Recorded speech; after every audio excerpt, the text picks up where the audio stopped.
Assalamualaikum warahmatullahi wabarakatuh. Saya Tiffany Apriliani dari kelas Manajemen C2 Angkatan 2022 NPM 10 12 20 17. Video ini dibuat untuk memenuhi syarat tugas dari Pak Aceng Kurniawan selaku dosen motivasi kewirausahaan. Berikut videonya saya tampilkan. Terima kasih.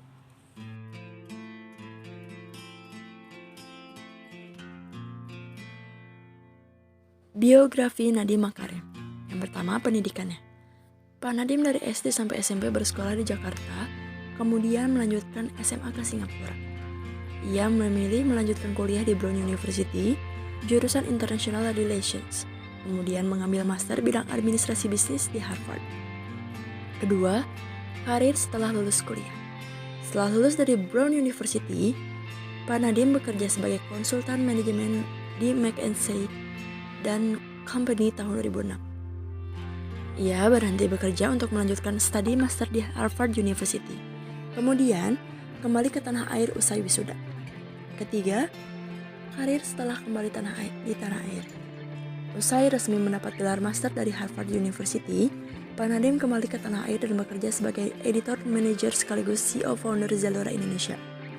Kemudian, ia bergabung dengan perusahaan startup penyedia layanan pembayaran non-tunai, yaitu Kartuku sebagai CIO. Berikutnya, ide bisnis pendirian Gojek. Awal mulanya, ide bisnis tersebut muncul dari pengalaman pribadi. Ketika ia bekerja di McKinsey & Company dan lebih suka memakai jasa ojek sebagai mobilitas. Hal ini cukup efektif supaya tidak terjebak dari kemacetan ibu kota. Sayangnya, menemukan tukang ojek sangatlah susah atau harus ke pangkalannya, sehingga tak selalu tersedia ketika dibutuhkan.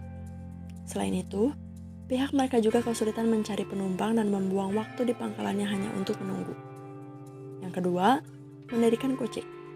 Dari hasil pengamatan dan bincang-bincang dengan langganan dan dengan ojek langganan, Pak Nadiem sadar bahwa terdapat masalah supply and demand yang tidak sesuai.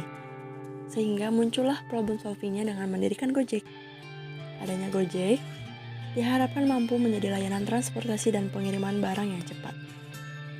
Pak Nadiem membuka kantornya di garasi rumahnya, dan bahkan sistem pemasaran menggunakan call center sebagai perantara driver dan penumpang. Yang ketiga, investor untuk Gojek. Selama 3 tahun menjalankan Gojek, Pak Nadiem menggunakan uangnya sebagai modal. Karena semakin berkembang, pada 2014, Northstar Group asal Singapura memberikan suntikan dana untuk pengembangan. Diikuti pula oleh Redmart Limited dan Zimlistic Pty Ltd. Yang keempat, 2015 sampai Gojek semakin dikenal. Pada tahun ini, Gojek meluncurkan aplikasi berbasis mobile phone untuk mengenalkan model bisnis mereka serta menjaring pelanggan. Lantas, masyarakat berbondong-bondong memakai aplikasi tersebut. Hal tersebut sekaligus menjadi revolusi gaya hidup banyak orang. Selain itu, investor pun semakin bermunculan, seperti SoftBank hingga Google. Gojek kemudian memperlebar tujuannya dengan menjadikan fitur pemesanan makanan GoFood, pengantaran paket GoFood GoSend, pembersih rumah GoClean, serta sistem pembayaran digital GoPay. Saya tidak betah bekerja di perusahaan orang lain, saya ingin mengontrol takdir saya sendiri. Begitu ujarnya. Kutipan tersebut cukup memotivasi banyak orang untuk membuka usaha dan membuka lapangan kerja bagi masyarakat lain. Selanjutnya, dari CEO Gojek menjadi Menteri Pendidikan dan Kebudayaan.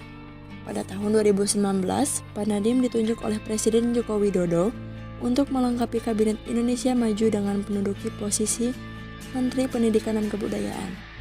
Hal tersebut lantas membuatnya harus mundur dari CEO Gojek. Lantas, apa saja yang mengharumkan namanya? Yang pertama, penghargaan The Straits Times ASEAN of the Year. Yang kedua, masuk daftar Bloomberg 15 versi 2018. Yang ketiga, tokoh termuda peraih penghargaan Nikkei Asia Prize ke-24. Keempat, Gojek masuk Fortune's Top 15 Companies That Change the World. Wow, hebat banget ya Pak Nadiem Makarim ini dalam mengubah kemajuan teknologi Indonesia. Selain itu, ada juga kegiatan sosial Pak Nadiem Makarim. Pak Nadiem menjadi salah satu komisaris pada badan amal bernama Pathways for Prosperity for Technology and Inclusive Development. Bersama dengan Melinda Gates dan Menteri Keuangan Republik Indonesia, yaitu Sri Mulyani, badan amal tersebut bergerak di bidang sosial dan fokus untuk membantu negara-negara berkembang. Mereka membiayai dan mendampingi proses adaptasi dengan berbagai inovasi baru dunia digital yang mampu mengubah budaya bekerja. Sekian kisah inspiratif Pak Nadiem Makarim. Mohon maaf jika ada kesalahan dari saya. Wassalamualaikum warahmatullahi wabarakatuh. Terima kasih.